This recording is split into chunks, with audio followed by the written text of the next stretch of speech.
तो दोस्तों एक बार फिर से स्वागत है आप सभी का आपके अपने favourite English learning channel scholar English पर।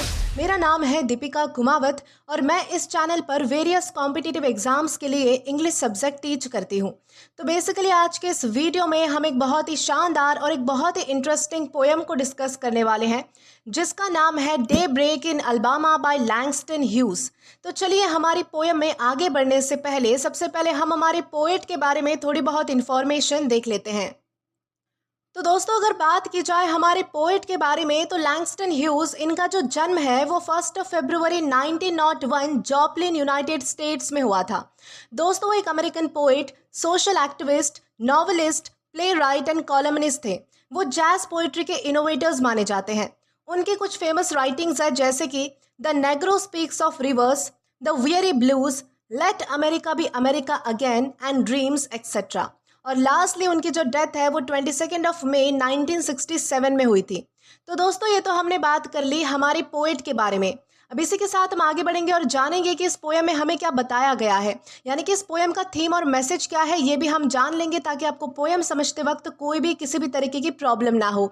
तो चलिए आइए देखते हैं कि इस पोएम का बैकग्राउंड क्या है, थीम क्या है और मैसेज क्या है। तो दोस्तों अगर बात की जाए इस पोएम के बारे में तो ये जो पोएम है ना, इसमें हमारे जो पोएट है लैंगस्टन ह्यूज, ये एक ब्लैक पोएट थे जो अपनी पोएम्स में अक्सर ब्लैक लोगों की लाइफ, उनके सपने और उनकी प्रॉब्लम्स के बारे में लिखा करते थे।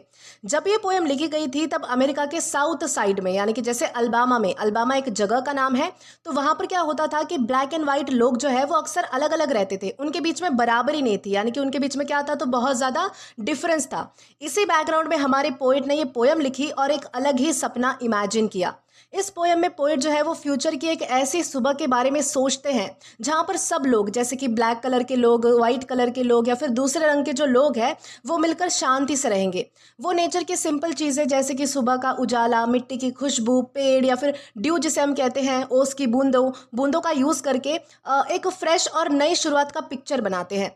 हमारी पोएट कहते हैं कि जब वो एक म्यूज़िक बनाने वाला इंसान बनेंगे तो वो ऐसा म्यूज़िक लिखेंगे जो सारे लोगों को एक साथ ला सके, उन्हें यूनाइट कर सके।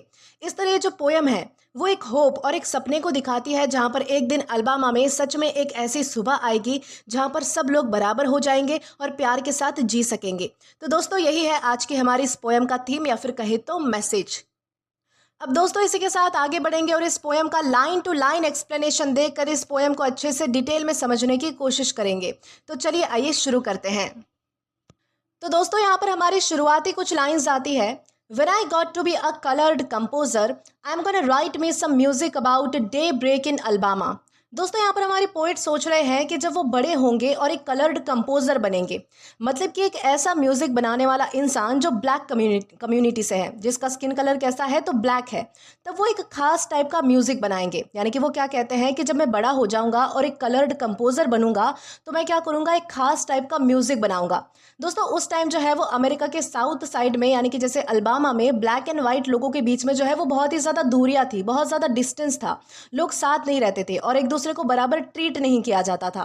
इसलिए पोएट जब बोलते हैं कि when I got to be a coloured composer, तो यहाँ पर वो अपनी पहचान को छुपा नहीं रहे हैं, बल्कि वो प्राउडली बोल रहे हैं कि मैं ब्लैक हूँ और मैं म्यूजिक बनाऊंगा।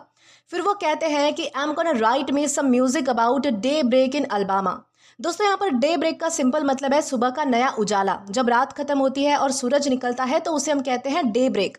पोएट जो है वो असल में सिर्फ सुबह का, यानी कि सुबह के सीन की बात नहीं कर रहे हैं, बल्कि एक नई शुरुआत की बात कर रहे हैं। उनका आइडिया ये है कि जैसे सुबह आने पर अंधेरा खत्म हो जाता है, वैसे ही एक दिन ऐसा टाइम आएगा जब अल्बामा जैसी जगह पर सब लोग, जैसे कि ब्लैक एंड वाइट लोग जो है वो मिलजुल कर शांति से और बराबर तरीके से रह पाएंगे।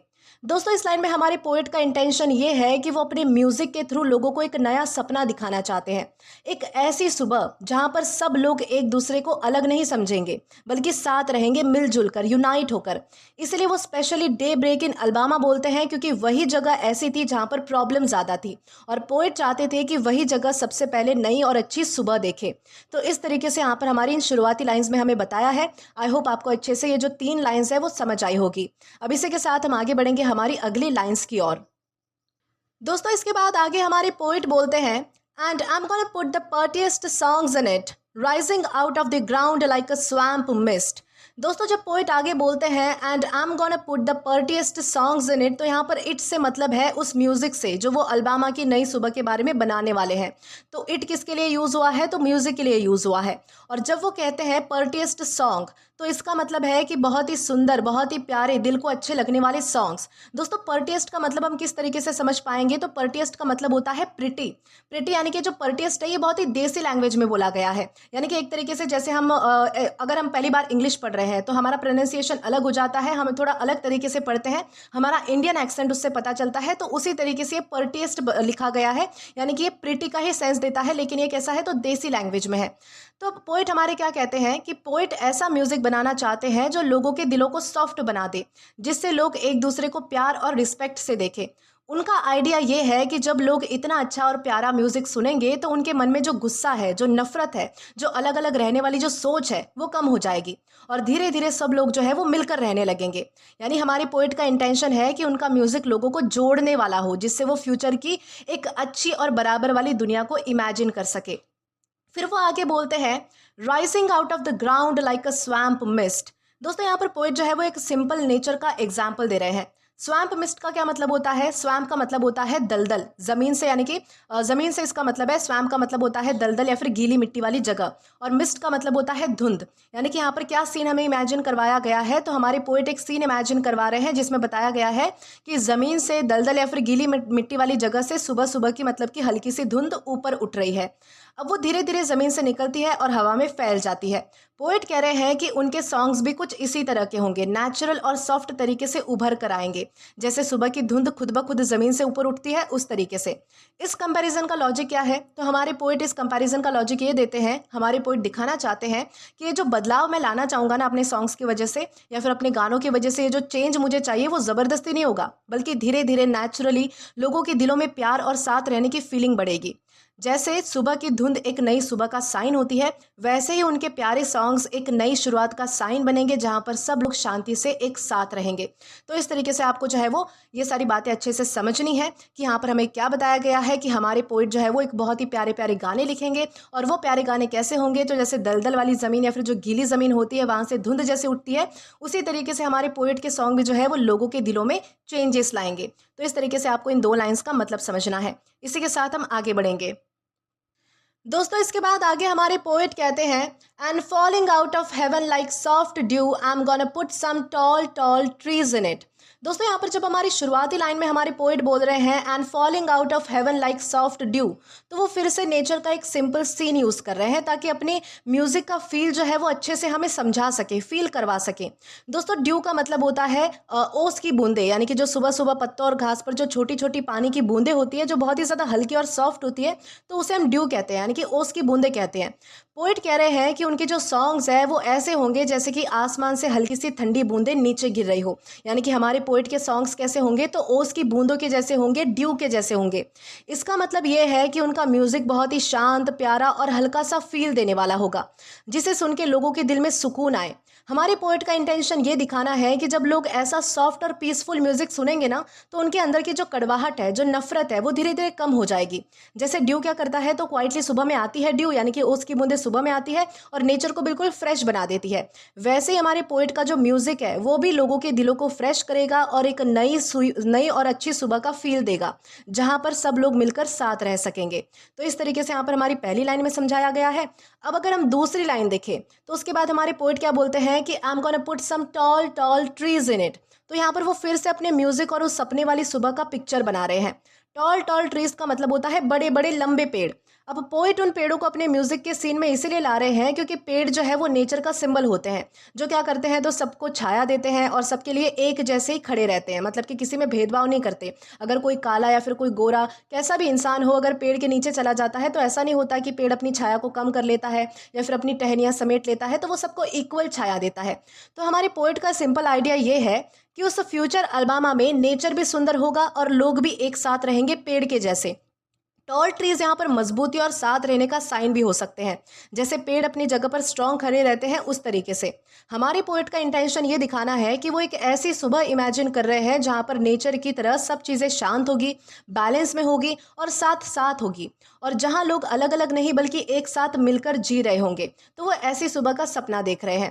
तो इस तरीके से यहाँ पर इन 2 लाइंस में हमें समझाया गया है। आशा करती हूँ कि आपको ये 2 लाइंस क्लियर हो चुकी होंगी। इसी के साथ हम आगे चलते हैं हमारी अगली लाइन की ओर। दोस्तों इसके बाद हमारी अगली लाइंस है, and the scent of pine needles and the smell of red clay after rain. दोस्तों यहाँ पर जब हमारे पोएट बोल रहे हैं and the scent of pine needles, तो दोस्तों वो फिर से नेचर का फील अपने म्यूजिक के अंदर डाल रहे हैं। पाइन नीडल्स का क्या मतलब होता है? सबसे पहले पाइन तो है वो एक ट्री का नाम है, ठीक है, और उसके जो पत्ते हैं वो बहुत ही पतले होते हैं और सुई जैसे होते हैं, यानी कि निडल के जैसे होते हैं, और उनमें जो है वो एक खास तरह की फ्रेश स्मेल होती है जो जंगल या फिर पहाड़ों में हमें महसूस हो सकती है। तो उसे यहाँ पर पाइन निडल कहा गया है, यानी कि पाइन के पत्ते। तो पोएट यहाँ पर कह रहे हैं कि उनके म्यूजिक में भी ऐसे ही फ्रेश और साफ स्मेल जैसा फील होगा। अब यहाँ पर हमारे पोएट स्मेल का यूज़ क्यों कर रहे हैं? तो वो स्मेल का यूज़ इसीलिए करते हैं ताकि हम इमेजिन कर सके कि उनका सपना कितना नेचुरल और कितना पीसफुल है। जैसे पाइन की स्मेल नेचर को फ्रेश और जिंदा सा फील करती है, जिंदा सा फील कराती है, वैसे ही पोएट चाहते हैं कि उनका म्यूजिक भी लोगों के दिलों को फ्रेश करे और उन्हें एक दूसरे के करीब लाए। हमारे पोएट का इंटेंशन ये दिखाना है कि ये जो नई सुबह वो अलबामा में इमेजिन कर रहे हैं ना, वो बिल्कुल नेचर की तरह ही साफ है, प्यारी है और सबको अच्छा फील देने वाली होगी, जहाँ पर सब लोग एक साथ में शांति से रहेंगे। और इसके बाद हमारे आगे वो क्या बोलते हैं हमारे पोएट? तो वो कहते हैं and the smell of red clay after rain. तो दोस्तों यहाँ पर रेड क्ले अलबामा की मिट्टी को दिखाता है। जो वहाँ की जो मिट्टी है वो लाल रंग की होती है बेसिकली, यानी कि हल्की सी लाल रंग की अलबामा की मिट्टी है। और जब बारिश होती है उस मिट्टी पे तो मिट्टी से जो है वो बहुत ही अच्छी खुशबू आती है, जो ऑलमोस्ट सभी को पसंद होती है, हमें भी पसंद होती है। यानी कि जब बारिश आती है, मिट्टी पर गिरती है वो पानी पानी जब मिट्टी पर गिरता है तो बहुत ही अच्छी खुशबू आती है, जो हमें बहुत ही ज़्यादा पसंद होती है। तो अभी पोएट जो है वो स्मेल का एग्जाम्पल इसलिए दे रहे हैं क्योंकि बारिश के बाद मिट्टी की जो स्मेल है वो एक नई ताजगी का साइन होती है, जब सब कुछ धुल कर नया हो जाता है। इस तरह हमारे पोएट इमेजिन कर रहे हैं कि एक दिन अलबामा में भी सब कुछ नया और बेटर हो जाएगा, जहां पर पुरानी जो बुरी सोच है वो धुल जाएगी और लोग जो है वो एक दूसरे को एक्सेप्ट करेंगे, बराबर समझेंगे, एक दूसरे के साथ अच्छे से रहेंगे। दोस्तों इस लाइन के पीछे पोएट का इंटेंशन या फिर सिंपल सा आइडिया ये है कि जैसे बारिश के बाद मिट्टी फ्रेश लगती है, वैसे ही फ्यूचर में सोसाइटी भी फ्रेश और अच्छी बन सकती है, जहां पर सब लोग मिलकर एक ही जगह पर खुशी से साथ साथ रह सके। तो इस तरीके से यहाँ पर इन 2 लाइंस में हमें समझाया गया है। दोस्तों इसके बाद हमारी अगली लाइंस आती है, and long red necks and poppy colored faces and big brown arms and the field daisy eyes of black black people। दोस्तों यहाँ पर जब हमारे पोएट बोलते हैं एंड लॉन्ग रेड नेक्स, तो वो फिर से अपने म्यूजिक के अंदर लोगों का पिक्चर भी डाल रहे हैं। लॉन्ग रेड नेक्स का सिंपल मतलब है उन लोगों की गर्दन जो धूप में काम करते करते लाल हो चुकी है। अलबामा जैसी जगह पर क्या होता है कि बहुत सारे लोग जो है वो खेतों में काम करते हैं, फील्ड वर्क करते हैं बेसिकली, इसलिए उनकी जो स्किन है उस पर जो है वो धूप का असर आसानी से दिख जाता है। पोएट ये जो लाइन है वो इसलिए बोल रहे हैं ताकि वो रियल लोगों को अपने म्यूजिक में ला सके, सिर्फ नेचर ही नहीं बल्कि वहाँ के लोग भी उस पिक्चर का पार्ट बन जाए। फिर वो बोलते हैं एंड पॉपी कलर्ड फेसेस। दोस्तों पॉपी जो है वो एक बहुत ही ब्राइट जो है वो रेड कलर का फ्लावर होता है। तो पॉपी कलर्ड फेसेस का मतलब है ऐसे चेहरे जो लाल या फिर गर्म रंग के दिखते हैं, यानी कि जो काम कर करके धूप में जो है वो तप तप के बहुत ही लाल हो चुके हैं, गर्म हो चुके हैं। तो पोएट ये सब कलर्स इसलिए यूज़ कर रहे हैं ताकि वो दिखाए कि लोग जो है वो अलग अलग रंग के हो सकते हैं पर सब एक ही सीन का पार्ट होते हैं। उनको जो है वो रंग के बेसिस पर जो है वो मतलब कि उनमें डिफ्रेंशिएट नहीं करना चाहिए। तो यहाँ पर ये 2 लाइन्स आपको क्लियर है। इसी के साथ हम आगे बढ़ेंगे। अब दोस्तों आगे हमारे पोएट क्या बोल रहे हैं, एंड बिग ब्राउन आर्म्स। तो यहाँ पर वो स्ट्रॉन्ग ब्राउन बाहों की बात कर रहे हैं, यानी कि बाजुओं की बात कर रहे हैं, आर्म्स की बात कर रहे हैं, जो काम करने वाले लोगों की हो सकती है। दोस्तों इसका आइडिया ये है कि ये जो लोग हैं वो बहुत ज़्यादा मेहनत करते हैं, खेतों में काम करते हैं और सोसाइटी को चलाने में उनका बड़ा योगदान है, बड़ा रोल है। पोएट उन्हें रिस्पेक्ट के साथ अपने म्यूजिक में जगह दे रहे हैं। ओके, फिर वो कहते हैं and the field Daisy eyes. Field Daisy दोस्तों एक सिंपल सा वाइट कलर का फ्लावर होता है जो खेतों में उगता है, यानी कि फील्ड्स में उगता है, और उसका जो लुक है वो बहुत ही क्लीन होता है, सीधा सा यानी कि सिंपल सा होता है, यानी कि ज़्यादा जो है वो उसमें कोई शोशा नहीं होता, बिल्कुल सिंपल सा फ्लावर है। तो जब पोएट डेजी आइज बोलते हैं तो वो ऐसी आंखों की बात कर रहे हैं जो बहुत ही सीधी, साफ और इनोसेंट फील देती है, मतलब कि वो लोगों की आंखों में जो है वो सच्चाई और मतलब कि सादगी देखते हैं। तो इस तरीके से यहाँ पर इन 2 लाइन्स में हमें समझाया गया है। अब दोस्तों लास्ट में हमारे पोएट बोलते हैं of black and white black people. अब दोस्तों यहाँ पर पोएट जो है वो जानबूझकर बार बार जो है वो ब्लैक एंड वाइट रिपीट कर रहे हैं। इसका सिंपल रीज़न ये है कि वो दिखाना चाहते हैं कि उनके सपने वाली सुबह में सिर्फ एक ही टाइप के लोग नहीं होंगे, बल्कि ब्लैक एंड वाइट दोनों साथ होंगे। अलग अलग रंगों के जो लोग हैं वो सब साथ मिलकर जी रहे होंगे। वो इन वर्ड्स को रिपीट करके ये फील देते हैं कि जैसे सब लोग एक ही जगह पर मिक्स हो रहे हैं, यानी कि सब लोग जो है वो एक साथ रह रहे हैं। हमारे पोएट का इंटेंशन ये है कि फ्यूचर में अलबामा जैसी जगह पर स्किन कलर की वजह से कोई डिस्टेंस ना हो, बल्कि सब लोग एक ही सीन का हिस्सा हो। जैसे कि नेचर में अलग अलग चीज़ें कैसे एक साथ रहती है, पेड़ भी रहते हैं, पक्षी भी रहते हैं, फ्लावर्स भी रहती है, तो सारी चीज़ें नेचर में जो है वो अलग अलग होने के बावजूद भी एक साथ रहती है, एक बैलेंस बनाकर चलती है। उसकी वजह से जो है वो हमारी लाइफ चलती है। तो उसी तरीके से हमारे पोएट भी क्या इमेजिन कर रहे हैं कि अलबामा एक ऐसी जगह बन जाए जहाँ पर सभी रंगों के लोग, यानी कि सभी स्किन कलर के लोग, चाहे वो कुछ भी हो, ब्लैक हो, वाइट हो, रेडिश हो, कुछ भी, तो वो साथ रहेंगे। इस तरह हमारे पोएट अपने म्यूजिक के थ्रू एक नई सुबह का सपना दिखा रहे हैं, जहां पर सब लोग, चाहे उनका रंग कुछ भी हो, साथ मिलकर शांति से जी रहे हैं। तो इस तरीके का सीन वो जो है वो यहाँ पर दिखा रहे हैं। तो आई होप आपको ये जो 4-5 कुछ लाइंस मैंने पढ़ी थी उनका भी मतलब अच्छे से समझ आ चुका होगा। दोस्तों इसी के साथ हम आगे बढ़ेंगे हमारी अगली लाइंस की ओर। तो दोस्तों इसके बाद हमारे पोएट बोल रहे हैं, and I am gonna put white hands and black hands and brown and yellow hands. दोस्तों जब यहाँ पर पोएट बोलते हैं and I am gonna put white hands, मतलब जब वो अपना म्यूजिक बनाएंगे जो कि अलबामा की नई सुबह को दिखाता है, तो वो उस पिक्चर में वाइट लोगों के हाथ भी होंगे। फिर वो तुरंत बोलते हैं and black hands and brown and yellow hands, यानी कि सिर्फ वाइट कलर के ही नहीं बल्कि ब्लैक, ब्राउन और येलो रंग के लोगों के हाथ भी उस म्यूजिक के सीन का पार्ट बनेंगे। यानी कि यहाँ पर हैंड्स का पोएट जो है वो यूज पोएट ने जो है वो हैंड्स का यूज बहुत ही सोच समझ कर किया है। दोस्तों हाथ का क्या मतलब होता है? हाथ का मतलब होता है काम करना, एक दूसरे की हेल्प करना और साथ मिलकर कुछ बनाना। यानी कि जब लोग हाथ मिलाते हैं तो इसका मतलब क्या होता है कि वो को एक्सेप्ट कर रहे हैं, स्वीकार कर रहे हैं। इसलिए पोएट जो है वो अलग अलग रंग के हाथों की बात करते हैं, ताकि दुनिया की उसके सपने वाली जो मतलब कि ताकि वो दिखाए कि उसकी जो सपने वाली जो सुबह है जिसमें हर कलर के जो लोग हैं वो साथ होंगे। उस टाइम जो है वो सोसाइटी में क्या होता था कि लोग जो है वो स्किन कलर की वजह से अलग अलग रहते थे, भेदभाव करते थे। पर पोएट अपने म्यूजिक में ऐसा सीन इमेजिन कर रहे हैं जहां पर सब लोग एक ही जगह पर खड़े हैं और सबके हाथ एक ही दुनिया का पार्ट है। इस लाइन के पीछे हमारे पोएट का इंटेंशन ये है कि वो लोगों को समझाना चाहते हैं कि रंग अलग अलग हो सकता है पर इंसान तो एक ही जैसे हैं, और जब सबके हाथ एक साथ होंगे तभी एक अच्छी और शांति भरी दुनिया बन सकती है। इस तरह हमारे पोएट अपने म्यूजिक के थ्रू एक नई सुबह का आइडिया दे रहे हैं जहां पर कोई अलग नहीं होगा और सब मिलकर साथ जिएंगे। तो इस तरीके से यहाँ पर इन 2 लाइंस में हमें समझाया गया है। फिर दोस्तों हमारी अगली लाइंस आती है, and red clay earth hands in it touching everybody with kind fingers. दोस्तों यहाँ पर हमारे जब पोएट बोलते हैं and red clay earth hands in it, तो वो फिर से अलबामा की मिट्टी को याद कर रहे हैं। अब दोस्तों अलबामा की मिट्टी जैसे मैंने पहले आपको बताया था लाल रंग की होती है, इसलिए वो रेड क्ले अर्थ बोलते हैं। ठीक है, यहाँ पर अर्थ हैंड्स का क्या मतलब है? तो ऐसे हाथ जो मिट्टी से जुड़े हुए हैं, यानी कि वो लोग क्या करते हैं तो ज़मीन पर काम करते हैं, फील्ड्स में मेहनत करते हैं, नेचर के साथ कनेक्टेड है, यानी कि खेती बाड़ी करते हैं। तो पोएट अपने म्यूजिक के पिक्चर में ऐसे हाथ भी रखना चाहते हैं जो मिट्टी का हिस्सा है। इसका सिंपल आइडिया ये है कि उनकी इमेजिन की हुई नई सुबह में सब लोग और ज़मीन दोनों एक साथ कनेक्टेड होंगे, जैसे सब एक ही घर का पार्ट हो। वो अलबामा की मिट्टी का नाम इसीलिए भी लेते हैं क्योंकि वो चाहते हैं कि वही जगह जहाँ पर पहले लोग जो है वो अलग अलग रहते थे, वही जगह सब मतलब कि एक दिन ऐसा है जो सबको जोड़ने वाली बन जाए। तो इस तरीके से यहाँ पर हमारी पहली लाइन में समझाया गया है। और दोस्तों फिर हमारी अगली लाइन क्या थी? Touching everybody with kind fingers. तो दोस्तों यहाँ पर हमारे पोएट कह रहे हैं कि ये सब हाथ जो है वो प्यार और सॉफ्टनेस के साथ सबको टच करेंगे, यानी कि कोई गुस्सा, कोई नफरत या फिर कोई दूरी नहीं होगी।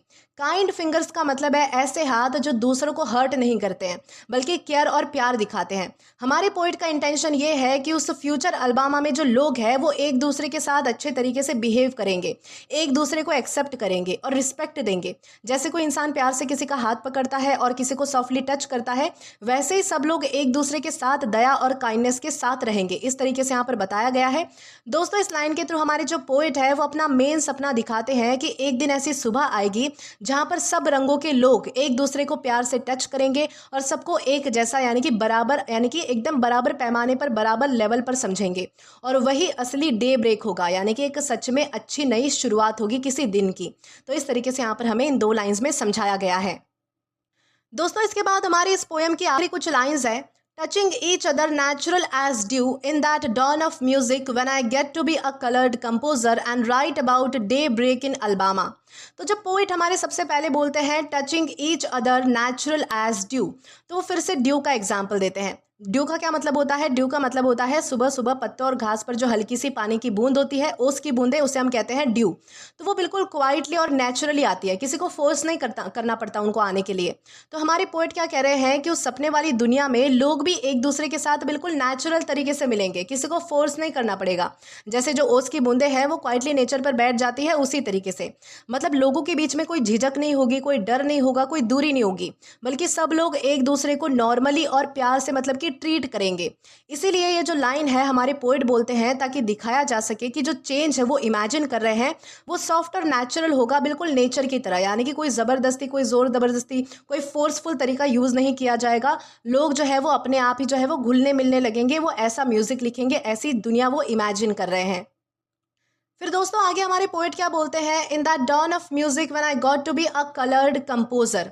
तो दोस्तों यहाँ पर डॉन का मतलब होता है सुबह का नया उजाला, और डॉन ऑफ म्यूजिक से हमारे जो पोएट है वो एक ऐसी नई शुरुआत की बात कर रहे हैं जो उनके म्यूजिक के थ्रू आएगी। ओके, वो इमेजिन कर रहे हैं कि जब वो बड़े होंगे और एक कलर्ड कंपोजर बनेंगे, यानी कि एक ब्लैक म्यूजिक बनाने वाला इंसान बनेंगे, तब उनका जो म्यूजिक है वो लोगों को एक नई सोच देगा। पोइट ये भी दिखाना चाहते हैं कि उनकी पहचान एक ब्लैक इंसान की है और वो अपने म्यूजिक से दुनिया को बेटर बनाना चाहते हैं। तो इस तरीके से इनको ये वाली लाइन में हमें समझाया गया है। लास्ट में फिर वो बोलते हैं कि and write about daybreak in Alabama, यानी कि पूरी पोयम के एंड में हमारे जो पोइट है वो फिर से उस आइडिया पर वापस आ जाते हैं जहाँ पर उन्होंने शुरू किया था। डे ब्रेक का मतलब होता है यानी कि सुबह का उजाला। तो यहाँ पर जो डे ब्रेक है वो सिर्फ सुबह नहीं है बल्कि एक नई और बेटर शुरुआत है। पोइट का सपना है कि अल्बामा जैसी जगह पर जहाँ पर लोग पहले स्किन कलर की वजह से अलग अलग रहते थे, वहाँ पर एक दिन ऐसी सुबह आए जहाँ पर ब्लैक एंड वाइट सब लोग मिलकर प्यार और रिस्पेक्ट के साथ जी रहे हो। इसलिए पोइट बार बार डे ब्रेक इन अल्बामा बोलते हैं ताकि क्लियर हो जाए कि उनका म्यूजिक एक होप का मैसेज है, एक ऐसी सुबह का सपना है जहाँ पर सब लोग दूसरे को बराबर समझ रहे हैं और शांति से रह रहे हैं। तो इस तरीके से यहाँ पर हमारे इन आखिरी कुछ लाइंस में हमें समझाया गया है। तो दोस्तों अगर इस पोएम का ओवरऑल मैसेज देखें तो इस पोएम का सिंपल मैसेज ये है कि सब लोग बराबर है, चाहे उनका स्किन कलर कुछ भी हो। हमारे जो पोइट है वो एक ऐसी दुनिया का सपना देख रहे हैं जहाँ पर ब्लैक एंड वाइट सब लोग प्यार और शांति से रह रहे हैं और एक दूसरे को रिस्पेक्ट कर रहे हैं।